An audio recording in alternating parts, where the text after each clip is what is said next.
So this one's all about patterns, right?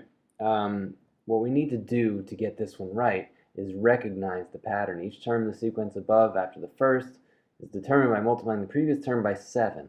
What will be the units digit of the 96th term? Now, there's no way we have to actually calculate the 96th term. That'd be crazy. It's going to be a gigantic number, and the SAT doesn't require us to do lengthy, tedious calculations, so just forget about doing that. Look for a pattern. And you're going to find a pattern if you just write a few more terms out, and we can figure those out pretty quickly. So 343 times 7 is 2401, and then 2401 times 7 is 16807, and then do that times 7 again, and this will probably be the last one we write out. It's going to be 11, 7, 6, 4, 9. Do you notice something going on with the units digits?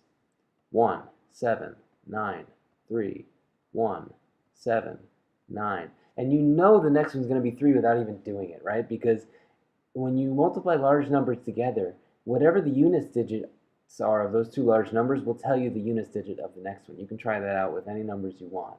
108 times 6,000,004 should give you the same unit digit as 8 times 4, right? So you know, and this is a digression really, but you know without even doing it that 11,7,649 times 7, the unit digit of that next term is going to be 3.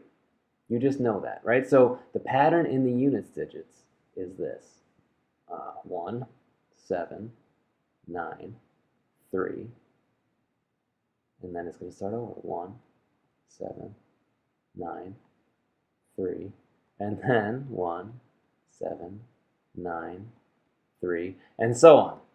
Now, the thing that people always get screwed up with here is they start thinking about like, oh, well, like the first term is 1, and then the fifth term is 1, and that's actually not the easiest way to think about this. Don't think down the left-hand side. Think down the right-hand side. The fourth term is 3. The eighth term is 3. The 12th term is 3. Every multiple of 4 term is going to be a 3. And so what we need to do for questions like this is we need to figure out where does 96 fall in terms of multiples of 4. And if you do 96 divided by 4, you get a whole number. And what that means is that 96 is a multiple of 4. And what that means is the 96th term is going to have a units digit of 3. And you know, you could play with this all day long. What is the units digit of the 101st term? Right? So the 101st term. 101st term, well, the 100th term, 100 is a multiple of 4. So the 101st term will be 1 after the multiple of 4. So the 100th term was 3, right? 101st term is going to be 1 again. Right? Let's do one more. What about the 863rd term? Well, the 863rd term, again, what you're looking for here is where are the multiples of 4? 863, how does that do with multiples of 4? I think 864 is a multiple of 4, right?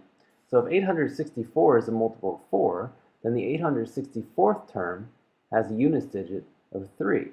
So we go 1 backwards to get 9. So the 863rd term will have a units digit of 9. Do you see how this is working?